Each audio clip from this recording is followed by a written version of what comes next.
लातों के भूत बातों से नहीं मानते। हाल ही में ये कहावत दो देशों पर इक्वली लागू होती है, कनाडा और मालदीव। इन दोनों देशों को इंडिया की ताकत और डिसाइसिव एबिलिटी का नमूना मिला। मालदीव गवर्नमेंट ने प्राइम मिनिस्टर नरेंद्र मोदी के लक्षद्वीप ट्रैवल को लेकर विवाद पैदा करने वाले अपने 3 मिनिस्टर्स को सस्पेंड कर दिया या मजबूरन करना पड़ा। तीनों मिनिस्टर्स ने प्राइम मिनिस्टर मोदी और इंडिया के खिलाफ ऑब्जेक्शनेबल कमेंट्स की, जिसे मालदीव गवर्नमेंट ने उनका पर्सनल स्टेटमेंट बताकर खारिज कर दिया। इंडिया को अपने किसी भी स्टेट को टूरिस्ट सेंटर के फॉर्म में डेवलप करने और उसके इम्पोर्टेंस को बढ़ावा देने का हक है। प्राइम मिनिस्टर मोदी ने लक्षद्वीप में स्कूबा डाइविंग की तस्वीरें शेयर की और सभी इंडियंस को लक्षद्वीप ट्रैवल करने की अपील की। इसके साथ ही फॉरेन कंट्रीज में रहने वाले हजारों इंडियंस ने बॉयकॉट मालदीव के नारे के साथ वहां का टूर प्लान भी तुरंत कैंसिल कर दिया।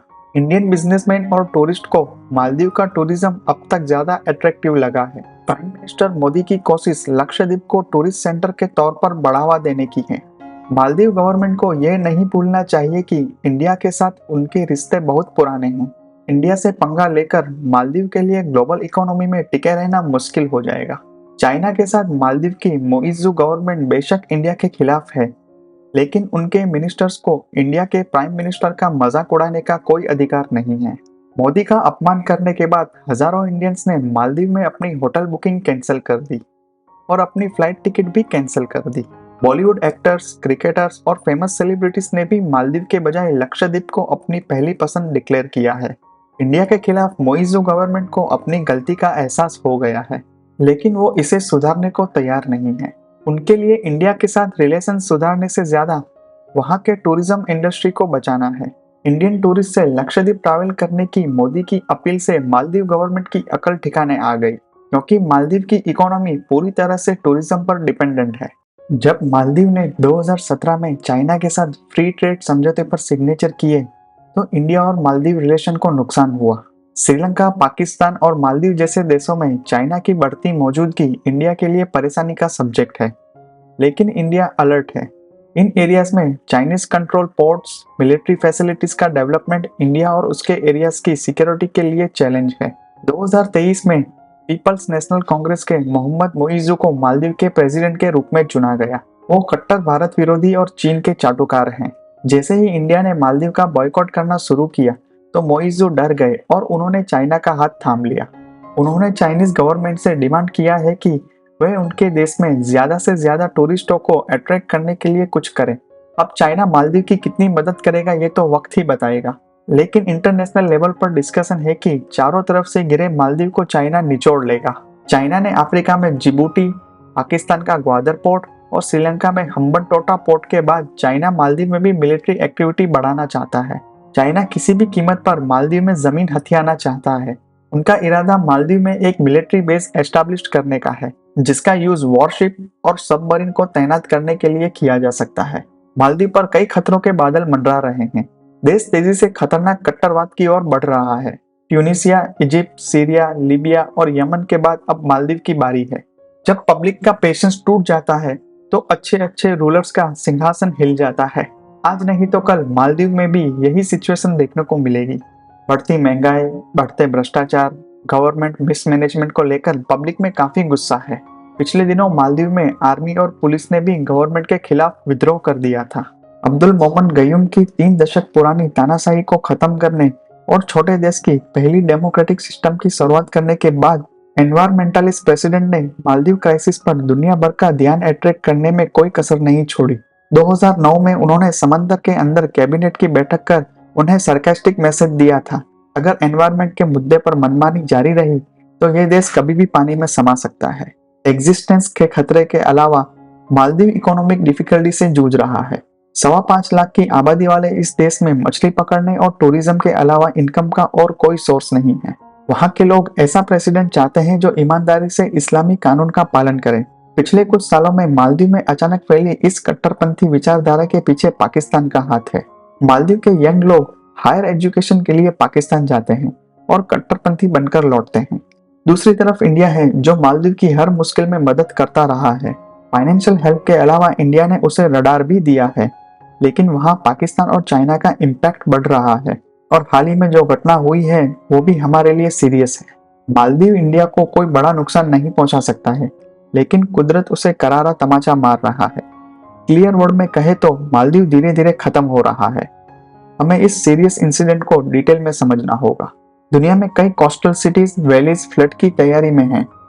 कुछ समय पहले मालदीव का एक आइलैंड समंदर में डूब गया था। इन इवेंट्स ने ग्लोबल टेम्परेचर में ग्रोथ की अर्ली वार्निंग दे दी है।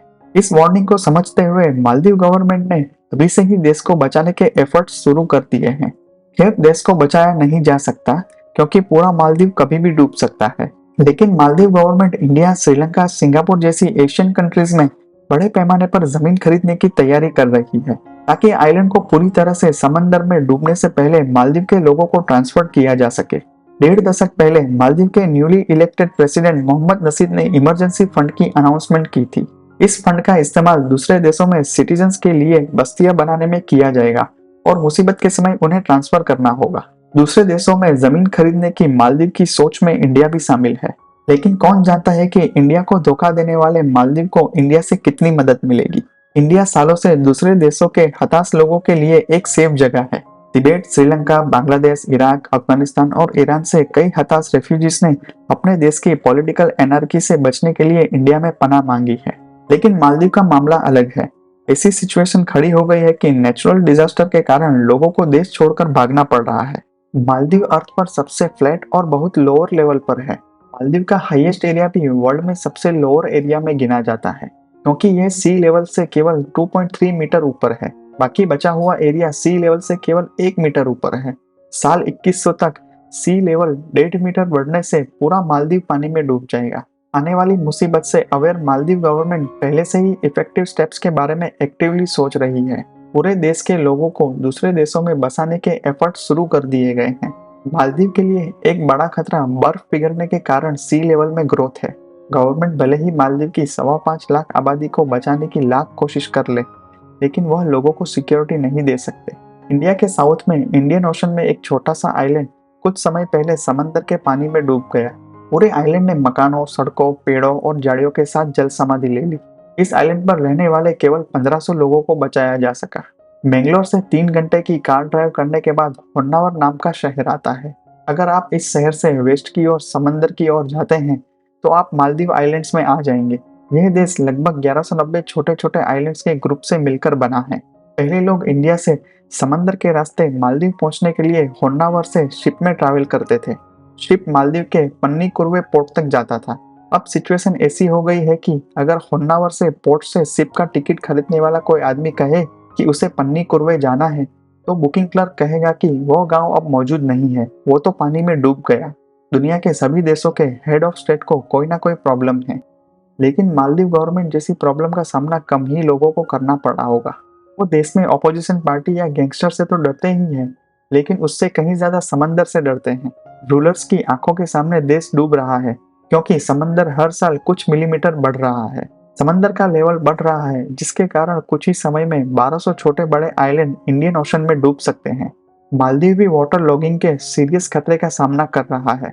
मालदीव की ज्यादातर जमीन सी लेवल से केवल 1 मीटर ऊपर है, इसलिए यदि सी लेवल बढ़ता है तो यह देश के लिए बहुत विनाशकारी साबित होगा। फॉरेन साइंटिस्टों ने मालदीव गवर्नमेंट को पहले ही बता दिया था कि आइलैंड डूब रहा है।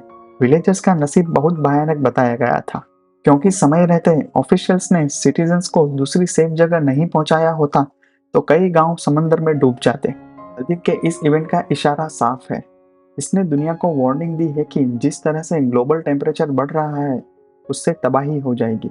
टेम्परेचर में ग्रोथ के कारण पोलर रीजन में बर्फ पिघलने से सी लेवल बढ़ रहा है, इसलिए मालदीव जैसे आइलैंड्स और कोस्टल और निचले इलाकों में समंदर का पानी घुसने का खतरा पैदा हो गया है। अगर इस छोटे से आइलैंड के ग्रुप पर सुनामी आ जाए तो पूरा मालदीव देश कुछ ही पलों में तबाह हो जाएगा।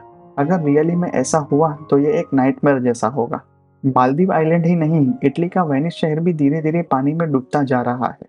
ऐसा भी कहा जाता है कि मुंबई, मायामी, सिडनी और फिजी जैसे कई शहर ने समंदर में डूबने की प्रोसेस स्टार्ट कर दी है। इस मिनी डिजास्टर सिचुएशन के लिए तेजी से बढ़ता सी लेवल जिम्मेदार होगा। मालदीव देश 1190 छोटे बड़े आइलैंड से मिलकर बना है। हाल ही की सैटेलाइट इमेज से पता चलता है कि मालदीव में एक आइलैंड डूब गया है और दर्जनों दूसरे आइलैंड्स के आसपास सी लेवल तेजी से बढ़ रहा है। साइंटिस्टों ने तो यहाँ तक कड़वा सच बोल दिया है कि 1.5 से 2 दशक में मालदीव के सभी आइलैंड इंडियन ओशन में डूब जाएंगे। फिर भी मालदीव की ज्यादातर जमीन सी लेवल से केवल 2 मीटर ऊपर है। इसलिए एनवायरमेंटलिस्ट मालदीव की सिचुएशन को बांग्लादेश की तरह खतरनाक मानते हैं। ग्लोबल टेम्परेचर हर साल 1 या 2 डिग्री सेल्सियस बढ़ रहा है। इसके कारण पोलर और हिमालय की बर्फ तेजी से पिघलने से सी लेवल बढ़ने लगता है। मालदीव 1190 आइलैंड से बना है, लेकिन इसके सिर्फ 12 बड़े आइलैंड पर ही लोग रहते हैं। दूसरे शब्दों में कहा जा सकता है कि मालदीव में टोटल 187 रहने लायक आइलैंड है। दुनिया के कई छोटे आइलैंड्स की आबादी पर स्क्वायर किलोमीटर 10,000 लोगों की है, लेकिन केवल मालदीव की राजधानी माले आइलैंड पर स्क्वायर किलोमीटर 30,000 लोग रहते हैं। स्टडी ने कंक्लूजन निकाला कि मालदीव गवर्नमेंट को देश को डूबने से बचाने की कोशिश में हर साल अपनी नेशनल ग्रॉस इनकम का 33% खर्च करना पड़ेगा। अटलांटिस शहर की तरह, जिसके बारे में माना जाता है कि यह शहर सदियों पहले अटलांटिक ओशन में डूब गया था, उसी तरह मालदीव भी डूब रहा है। लेकिन मालदीव अपनी गलती से नहीं, बल्कि यूरोप और अमेरिका जैसे डेवलप कंट्रीज की करतूतों से पीड़ित है। वहाँ कोई बड़ी बिल्डिंग इस डर से नहीं बनाई जाती कि बिल्डिंग भी समंदर में समा जाएगी। राजधानी माले के अलावा किसी दूसरे आइलैंड पर नारियल के पेड़ से ऊंची बिल्डिंग नहीं है।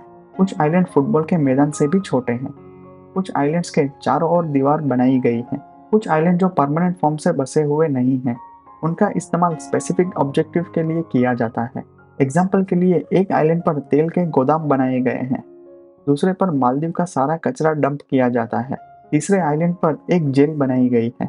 राजधानी माले इंटरनेशनल एयरपोर्ट की हालत समंदर में तैरती पतली रनवे पट्टी जैसी है। रनवे के दोनों ओर समंदर होने के कारण इस एयरपोर्ट पर उतरते समय ऐसा लगता है कि मानो प्लेन समंदर में या किसी प्लेन कैरियर शिप पर उतर रहा हो। जब तूफान के साथ बारिश होती है तो पूरा रनवे पानी में डूब जाता है और तब तक एयरपोर्ट को बंद करना पड़ता है। हालांकि इस मामले में साइंटिस्टों के दो ओपिनियन हैं। कुछ एक्सपर्ट्स का अंदाजा है कि अगले दशक में सी लेवल 10 सेंटीमीटर बढ़ने से मालदीव के कई आइलैंड्स में फिर से बाढ़ आ जाएगी। दूसरे साइंटिस्टों का मानना है कि मालदीव इम्पेरेटिव फॉर्म से डूब जाएगा, लेकिन उस डिजास्टर का दिन अभी भी 2-3 दशक दूर है।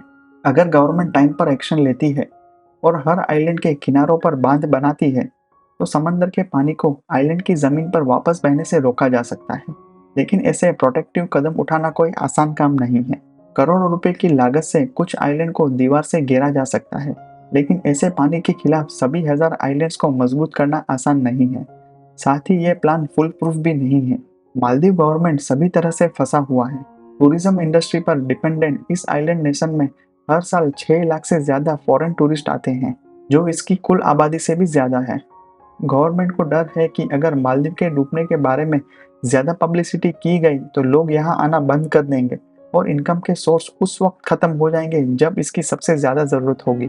एक जर्मन टूर ऑपरेटर ने पिछले साल गवर्नमेंट के साथ 20 साल के टूर प्रोग्राम को रिन्यू करने से मना कर दिया था, क्योंकि ऐसे कॉन्ट्रैक्ट की क्या वैल्यू जब पूरा देश ही डूबने वाला हो।